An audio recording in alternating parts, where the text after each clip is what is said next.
This is Keith. Today I want to just talk about education policies that are marketed by insurance companies. And it's going to be another short message, probably 5 minutes or less, because I'm going to be quick.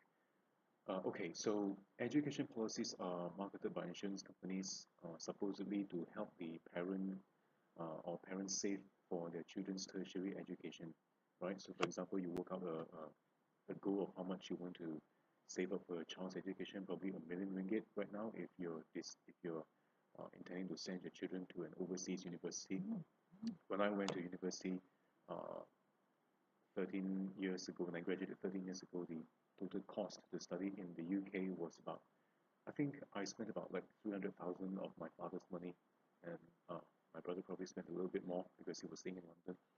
But right now, I think it would probably cost at this moment, uh, if you uh, if you if you compound it by 6%, we are now 13 years down the road. I'll just do a short calculation for you.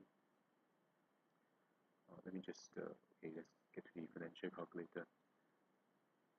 Okay, so we have like 300,000 as the present value and a rate of 6%. We are now 13 years down the road,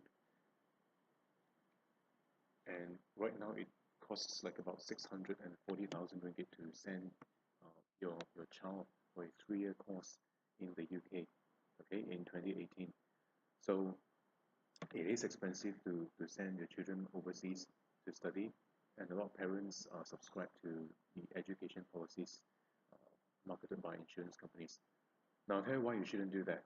Okay, it might be a little surprising that this is coming from me, that I'm telling you not to stay with a education in an education policy.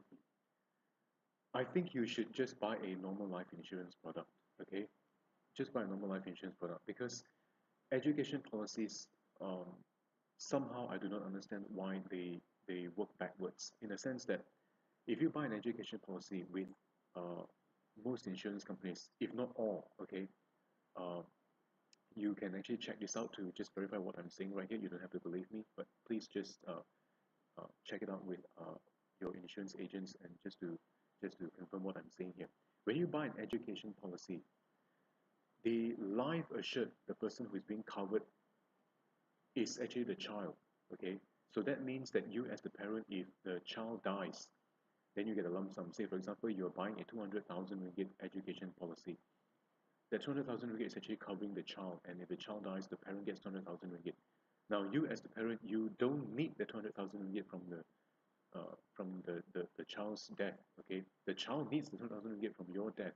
You as the parent, you need to protect the child's education fund.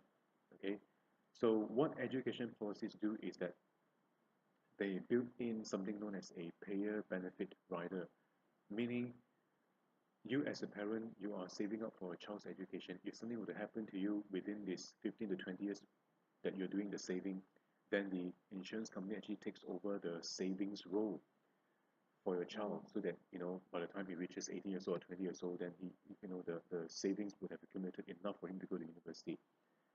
But why would you do that? Why would you allow the insurance company to save up bit by bit for you every single year to let the child get into university when you can actually get a big lump sum? Okay, so that's why I'm suggesting that you just buy a normal life assurance policy, maybe a term life, whatever it is. It could be a whole life, could be a term life, doesn't really matter. But just buy it on your own life, cover yourself for probably about R1 million, okay? And you're going to have to pay the premiums anyway for this life policy. So the premiums are going to act as a uh, uh, the savings amount that is going to get your child to university if nothing were to happen to you. But if something were to happen to you, if you as the parent, you pass away or something like that, then the child gets R1 million lump sum straight away for his education. You could probably nominate your wife as the beneficiary, or your husband as the beneficiary, or your spouse, or anybody, any adult that you trust as a beneficiary, and just to take care of this money for your children. All right. So most people buy education policies also for the sake of getting a tax refund from the government. I think if you buy an education policy, you get another extra 3,000 ringgit tax rebate from the inland revenue.